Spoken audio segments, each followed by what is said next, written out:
Rookie Hunter is proudly brought to you by the Wild Sheep Foundation. If you'd like to support their mission to put and keep wild sheep on the mountain, you can go to wildsheepfoundation.org to become a member, renew your membership, or become a lifetime member. You can even get yourself some badass WSF merch. All of that can be found at wildsheepfoundation.org. And while you're there, check out Sheep Fever, the official podcast of the Wild Sheep Foundation. Rookie Hunter continues to stay connected with Zoleo. If you're in the market for a new satellite communicator, go to Zoleo.com, that's Zoleo.com, and get yourself a satellite communicator you can rely on. And of course, we're partnered with our friends at North Arm Knives. The season will be here before you know it, so head over to northarmknives.com and get yourself a blade.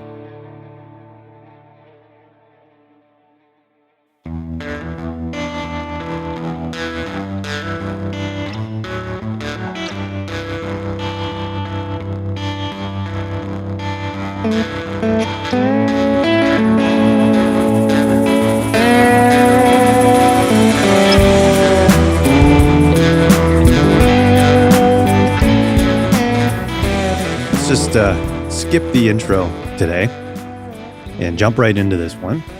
Hope you guys enjoyed the fishing episodes. We did Brian Chan, and we did a little recap of our fly fishing trip back in the spring. I haven't gone fishing again, so I don't know what that means, but I would like to get out again. And there's still time. It's still a beautiful summer here, and I mean, we got all fall, but the shift now is going to hunting because technically for us here in the Okanagan, Snowshoe Hare has opened up, and official hunting season kicks off in September. So exciting times. The countdown is on. Some of you might be out there sheep hunting already. Good luck to you guys. But yeah, I figured we'd do another one, especially for the person who is going out into their very first season. It's an exciting time. Could be a little nerve-wracking, mixed emotions, lots of things to consider. So this episode is all about your first season. I love thinking back to our first year. There was just so many unknowns and so much stuff to learn and so much to see. Super, super exciting. And we didn't even harvest anything, which, I mean, it's the goal, but it's not always the point of doing it. And yeah, nothing but good memories. So I'm excited for those of you that are listening to this and getting ready for their first season. Lots to learn, but it doesn't need to be intimidating. And these field guide episodes have kind of combined a lot of what I'm about to tell you here today. But obviously, you know, the first things you need to do, you got to get your hunter education, depending on where you are. These courses are different, and the setup to get them and the process and all that might vary, but easy enough to figure out. Find out where you got to do your hunter education. Do it with a friend if you can. That's the best way to do it. It gives you a little bit of extra motivation. There's online options available for most people, most provinces and territories, I would believe. There is here. And then I think you have to do your exam in person now, which isn't a big deal. There's always somebody who is certified to do the exam in most areas. So look into that, find the information you need to know. Reach out to like the BC Wildlife Federation or any of those types of groups. They'll gladly point you in the right direction and tell you where to go. The next thing you need to do is decide what you want to go after. And my suggestion for anybody who has no experience with this, so no family that hunted or introduced them to it or anything like this, is your very first time. You have no idea what the hell you're getting into. Small game is the best place to start. It's going to give you, you know, sort of a mindset of what it feels like to harvest an animal and to take a life. It's not an easy thing to do, and there's a lot of emotions involved, especially your first time. So things like grouse hunting, snowshoe hare, that type of thing, whatever's in your area is a very accessible thing to do. You don't have to go on backbreaking backcountry expeditions to do it. You can take an ATV, you can go in your truck, your car, whatever you have, hit the back roads and just cruise around searching for chickens or snowshoe hare, whatever floats your boat. But if you're looking at big game animals, again, we touched on some of the stuff in the previous field guide episodes, but really think about what might be your best odds of success, but also what are you comfortable dealing with, packing out, field dressing. If the thought of that just blows your mind and you're totally unsure of it, then maybe just get out and observe. Or the best thing you can do if it's available to you, it wasn't necessarily for us, but go out with somebody who can show you the ropes. Follow them around. You don't even have to pack a rifle. You can bring your 22 or your shotgun or whatever, and if a bird comes along, then that's yours. But go with a guy or gal that is chasing whitetail or mule deer or black bear or whatever it might be, and just take the opportunity to observe, to help out if they harvest an animal, to see field dressing for the first time. That's going to be the smartest move, especially if you're doing this on your own without a friend. Go with somebody, find a mentor, do what you can, watch all the videos and that kind of stuff. But be very mindful of what you decide you want to go after. Obviously, the next thing you need to really, really understand is with the rules and regulations. So obviously, you want to read through your hunting synopsis, all the regulations, so that you're doing the right thing. You're in the right areas.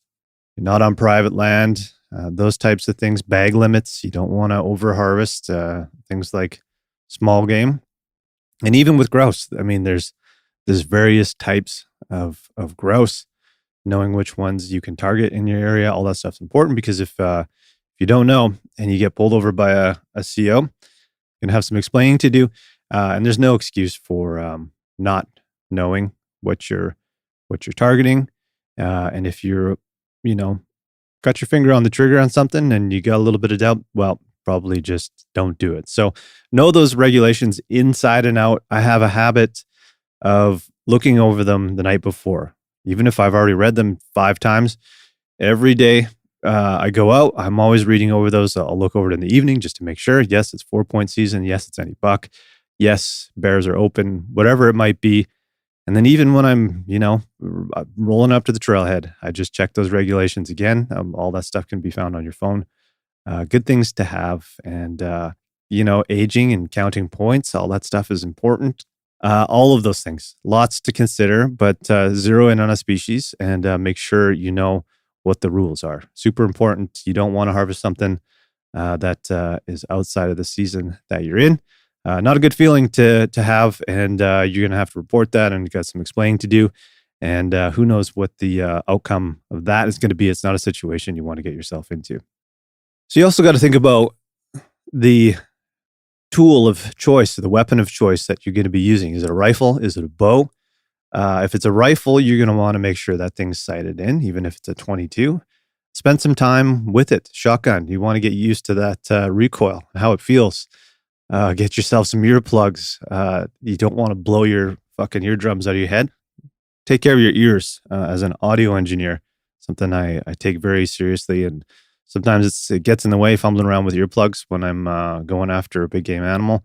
It's a pain in the ass, but if I can't hear, I can't work. So, hearing's a good thing to have, especially as a hunter. So take care of your ears. If you are considering a bow, here's something I'm going to say very firmly. You need to spend a couple of months ahead of your season preparing, shooting your bow, getting that thing ready. Yeah, doing like field drills. And I'm not even speaking from experience here with bows, but it's something that I don't fuck with because I don't have the time to practice. And bow is a whole different world. And I think you need to train. This can apply to rifles too, but scenarios where your heart rate is elevated and shooting arrows in your backyard is a lot different than climbing up the side of a mountain. You got adrenaline pumping, and you got to make a good shot. So bows are something that cannot be taken lightly. You don't want to injure something. And be responsible with both of them. That's the same for a rifle. There's no reason why you shouldn't spend a bunch of time at the range getting yourself comfortable, trying different shooting positions. You're never going to be in the ideal situation. So know the weapon of choice that you're using. Make sure you're comfortable with it. If you're not, just put that thing away. If this is your first season, likely going to be doing day hunts versus backpacking. I did a backpacking episode. Check that one out if that's something that interests you. I wouldn't suggest it for your first season for a whole bunch of reasons. Unless you've got experience backpacking, just as a way to camp and get out in the backcountry, and you've got friends that are also experienced and willing to get into. I don't think it's something you should do in your first season, but yeah, I mean, consider what you need for those day hunts versus backpack hunts. Your kit is going to vary widely. The weight is going to vary widely. So do some research on that. Listen back to some of the other episodes that we've done. Physical preparation is something I look at the same way I look at safety. If you're not physically prepared, physically fit for the type of hunting that you're planning on doing, you risk injury. You also just risk not having a good time. If you can't keep up to the rest of your hunting party, not a fun place to be. And I mean, if you're not stretching and used to pack loads and that kind of thing, you could easily pull a muscle or strain something or whatever it might be. You definitely want to go out there prepared physically so that you can enjoy it and avoid injury. It's something that just turned 40 this year. I hate doing the age thing, but the body seems to take more maintenance. I don't feel like I'm restricted in any way in what I can do versus when I was 20. But I do need to take better care of my body and stretch and exercise. So my regimen is quite simple. I do sort of body weight exercises from home, and I do a lot of endurance type of training. I hike and run every single day. That's why I have a very active dog, because he gets me out. So a mix of trail running. I've been doing some more road running now that I had some plantar fasciitis issues, but I seem to have more or less overcome that. So I'm doing a little bit more road running, which it's enjoyable. But my focus is always trail running. That's the thing I enjoy the most, especially because my dog can be off leash. And I've also started going out with the pack on. And I think I weighed it. I got about 35 pounds in the pack. I don't even know what's in there. I got a tent in there, sleeping bag, water, just whatever I could huck in there just to make it full and sort of mimic what it's going to feel like being out there. 35 pounds is a nice, manageable, comfortable weight. So I've been doing my the little hiking route that I like to do with my dog. I've been doing that, sort of switching out between trail running and going out with the pack. I'm kind of leaning more towards the trail running just because I enjoy it. Something I need to do to keep myself sane.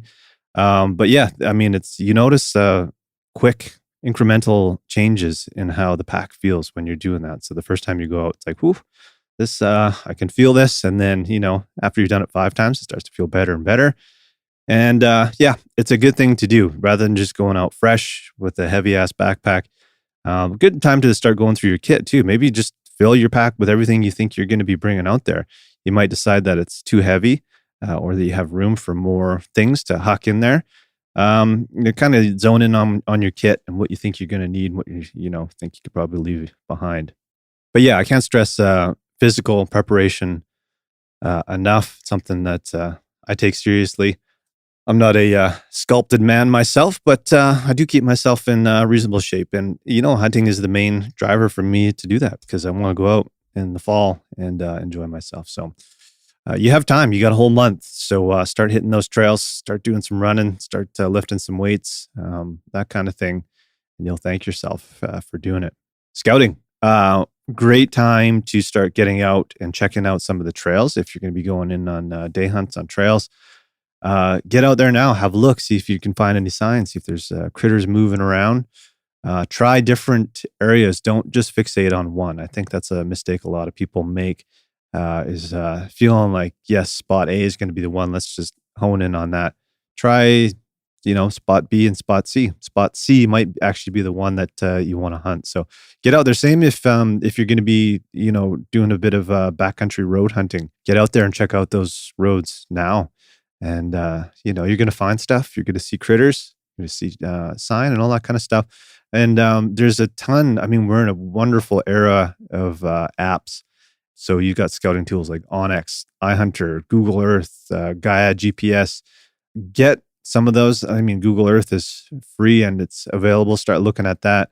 download all of your offline maps. So once you get out of cell range, you can still, stay on the trails or on the roads or whatever you're doing, and have yourself prepared. The more prep you do on scouting and trails now, the better your odds of success are going to be. And try and get into those areas where you think there's going to be less people. There's, the trails or the roads, you start to discover that as soon as hunting season starts, they're just full of people and puts a lot of pressure on the animals, and your odds of success are going to be pretty low in those situations unless you have a lucky feather up your ass. But yeah, start scouting and again, understand the animals you're after and where you're going to find them. You can start observing behavior patterns now, because if you're seeing them now, they might start to move as you get into September. It seems like they have their own calendar and, and know when the hunting seasons start. But of course, you start moving into the rut and stuff like that. All of their habits change and they become different critters. So gear basics. I mean, we've covered all this stuff. You want good boots. You want some weather appropriate clothing, a decent rain gear, comfortable backpack. If you're going backcountry, you want something that's going to be big enough if you're going after big game to pack that stuff out. So make sure your pack is something that you're comfortable using, and it's something that's going to be able to haul whatever you plan on hauling out. Good knife. Your optics, super important. You can start with binos, but again, a spotter is going to be one of those things, depending on what you're trying to age or count points on. That's really going to kind of help you be 110% sure that what you're about to pull the trigger on is 100% legal. So expensive things, optics, start with some binos and work your way up to spotters or borrow stuff or whatever you can do, get some secondhand. Here's something that sometimes I forget, not forget, but drink lots of water, tons of water. I've used this example many times, but when Garrett and I were up north, and you kind of go into work mode and you sometimes forget to drink water. And I think in Garrett's case, he ran out of water, and you could see his brain kind of shutting down. And we always joke about him trying to put his pack together, and he was just flipping it back and forth, and I was observing this all going down, and I don't know if I ended up giving him some of my water or whatever, but we sort of realized, like, holy shit, I think we're both really dehydrated, need to take a minute, sit down, have something to eat, rehydrate, and then pack this stuff out of here. So drink tons of water, bring more than you think you need. I say that from a Okanagan perspective too, because being out, all of our creeks are dry now. Water is hard to come by, and I go with my dog, so I got to pack water for him, for myself.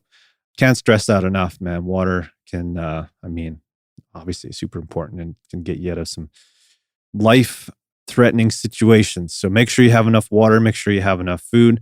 I've always got bars stashed in every pocket of my packs. I find them all the time.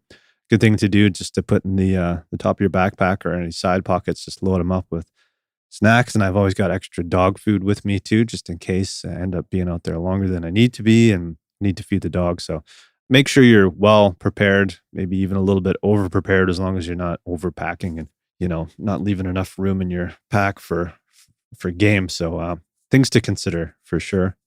And again, you don't need all the best shit. Use what you have for that first season. Borrow stuff, get things secondhand. Don't go out and, buy the most expensive hunting gear. You don't need hunting specific gear. Just use what you have and make sure you have good rain gear.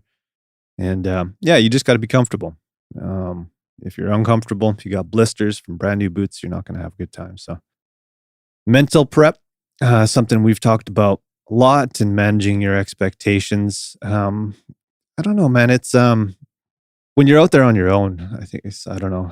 I guess it depends on person to person, but it's easy to get kind of stuck in your head sometimes. And I don't know if you got things that are bugging you at home or work or life or whatever. Sometimes you take that with you and it's just stuck in your head. So especially for those extended ones, you got to go out there and just clear your head, enjoy your surroundings. But also, when it comes to hunting, sometimes you're going to go out there with high expectations and you might not see a damn thing. You might go somewhere for a week and not see a damn thing. And it is a bit of a mental spiral And that's when it's good to have good buddies with you that can raise up spirits in your hunting camp, and you can laugh and have a few drinks at the end of the day, that kind of thing. So, morale is huge, and that's when it's good to have buddies. But you got to understand that there's a lot of mental ups and downs with being out there, and knowing how to handle those, but just kind of embracing them for what they are.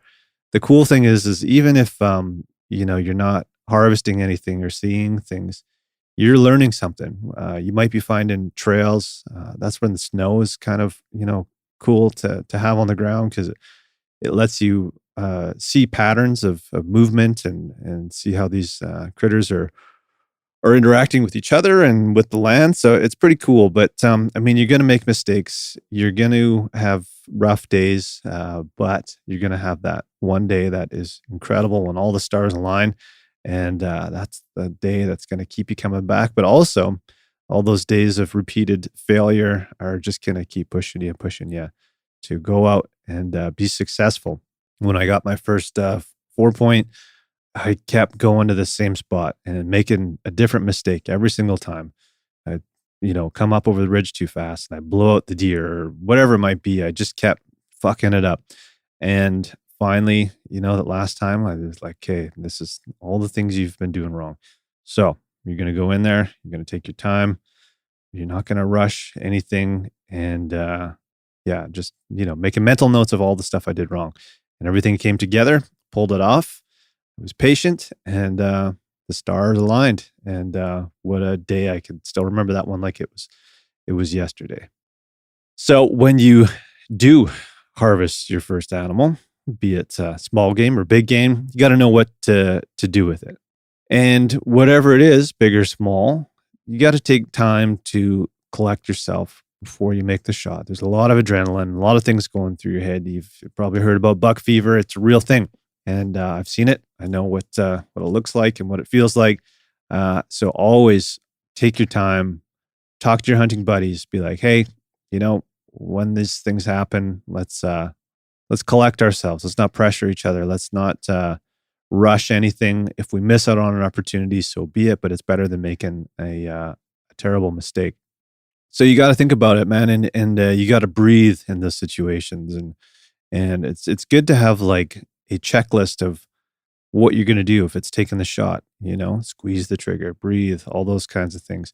It'll become second nature over time, but it's really important to be calm, collected, and 100% sure of what you're about to pull the trigger on. After you've made the shot, you got to hang tight.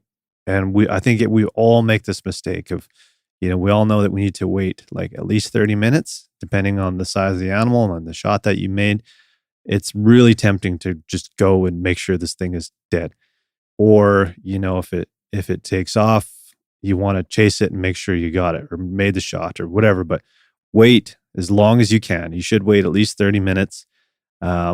Oftentimes, you made a good shot. You can see the animal. If it's a close shot, that it's dead and that you can proceed. But there's most situations you need to wait that 30 minutes before you go running in on something. And Kelly and I made that mistake with his first attempt at a whitetail. That's one of those stories from the very first few episodes there. We ran in there too fast, and the deer was wounded, and it took off. And yeah, I think most of you know the story. So wait as long as you can, make sure that thing is dead. And it gives you time to kind of collect yourself too, because your hands might be shaking, your head might be a little cloudy. Sit down, take some breaths, and don't rush in there. Super important. Blood trailing is something that you may have to do. Depending on where you're at in the season, it could be, quite easy to do or very difficult to do. In the early season, September, it's going to be tricky. As you get into the fall, sometimes it's a little easier to start seeing that, blood on the fallen leaves and stuff like that. But there's things you can do. Like I always like to use flagging tape if we're trying to retrieve something. When we did this for our hunt up north, is we put some flagging tape up where we made the shot, Because sometimes you feel like, okay, we're going to hike around down below to where we hit the animal, and we're going to know exactly where this all happened. But as you come around into that area, things always start to look very different. And even looking back to where you made the shot, it might even be hard to tell where you took that shot from. So by hanging a piece of flagging tape from a tree branch that shows where you took the shot from, you can kind of line yourself up and gauge where you might have hit that animal and use that as a reference. And then as you're trailing blood, if you want, you can, hang more flagging tape. It'll give you an idea of the direction of travel. And, you can look back. If you lose blood, you can go back to your last piece of flagging tape and, go off in a different direction and just keep, following that blood trail as best as you can. Because it's so easy to get, into the brush and not know where you saw that last, speck of blood or whatever, if it's thick brush. So those kinds of things can be helpful, but again, just take your time. Don't rush in there and do it with a foggy mind and adrenaline blasting through you. And there's great videos and resources on blood trailing. So just have a look at that. It's not something we've had to do a ton of, but if you have snow, that's a huge advantage to follow blood trails. But it can be super tricky, and it depends on the amount of blood too. It could be a very small amount of blood, but that doesn't mean that the animal's not going to go down at some point. Field dressing, we did a whole episode on that one, so go back and check that out. But you need to know how to do that. It's going to be intimidating that first time, but I guarantee you're going to figure it out. But lots of things to consider. So do your research on that. Watch some videos. You'll thank yourself. And then getting the animal out. Again, we've kind of been over all of this stuff. You have to be prepared to do that and physically fit to do it. Call friends if you can. Get a vehicle as close as you can. Try and make it easy on yourself, but don't be afraid to call for help if you need it. It's always good to have a couple buddies who know you're going out, even if they're not experienced. I feel like people are always kind of excited to help out, and you can give them some meat for their efforts. I think that's more than a fair thing to do. So keep that in mind. Let people know where you're going to be. You might need help, and know who you can call if you're going to need help packing an animal out. You could be fighting weather, be it a storm or hot weather. You've only got so much time to get that out. So hugely important. And then when it comes to processing, have a place in mind where you can drop this meat off and have it processed, or make sure you have absolutely everything you need to do it from home. And the first thing you want to do is get all that stuff cooled down and thrown in the freezer or fridge. So make sure you have the storage capacity for that, or friends with a walk-in freezer, or a chef friend, or a butcher friend, or just a butcher that that takes wild game. So do your research on that and make sure you know what you're going to do with it once you got it. And again, this is where mentors are super helpful. If you got an uncle or whatever that can show you all the basics of field dressing and processing game, that's going to help you big time. Yeah, just to wrap this up, I mean, this is a very brief sort of overview of what your first hunt is going to be like and what you need to do to be prepared. But I think the biggest thing to think about is just managing your expectations and know that you might, finish the whole season and come out empty-handed. That's okay. I guarantee you're going to learn a ton, and that's probably the most exciting part. You will find success eventually. And some people just got that first time luck. Some people will go out on their very first hunt and harvest a deer. That's awesome. But I also liked the struggle of, in our case, we got nothing in our first season. And in that second season, we got our first deer. And then the season after that, we kept getting more and more successful. However, that level of success is, it's gone right down the toilet for me and Kelly anyways. Garrett's done really well. But those are the highs and lows. So manage your expectations. Have a good time out there. That's the most important thing. And again, I just want to point out that you're going to learn so much. Just observe animals. Get onto game trails. Sit out there with your binos and observe these critters. They're absolutely amazing. You're probably going to see more of the species that you're not targeting. Sit down there and just watch them with glass. It's fascinating. Listen to the birds, watch the change of the season. It's the thing that is the byproduct of hunting, and I think the thing that we should embrace the most is just being out there in the wild and enjoying it, because I've always had that thought when it's, the sun is just coming up and you've been out there since dark. You hiked in the dark. Most people are still in bed, and you're out there interacting with the wild world and all the wild critters, and you're hearing all the birds and seeing, the world come to life. It's an incredible feeling, and that in itself, just to see the sun come up like that, is more than rewarding. So if it's your first season, good luck to you guys. I'm excited for you. If you have questions, you can always reach out to us.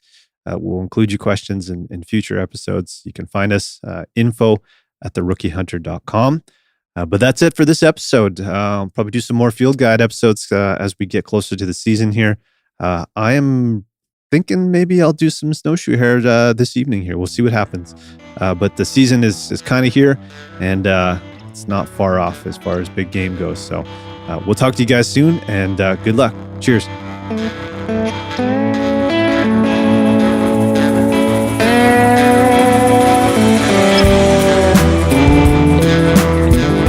Right when I stopped recording, I thought of two more things that I want to quickly say in the outro here. Communication. Make sure people know where you're going. Safety is so important. Zoleo is a partner of ours. It's our satellite communicator. Think about getting something like that. It's worth the investment to let your loved ones know where you are, and the ability to put out an SOS and actually talk to like a professional that can guide you through whatever situation it might be. If it's a broken bone or whatever it might be, you can text them on your phone using Zoleo. Super important to know, and peace of mind for everybody else that knows you're going out there for the first time. Last thing I want to say too is don't be walking around out there with loaded rifles. I've met people that have been in accidents. They're now with spinal cord injuries in wheelchairs because of walking out with loaded guns and going through brush and shit. So don't do stupid shit like that. Be safe out there, and good luck. We'll talk to you guys soon.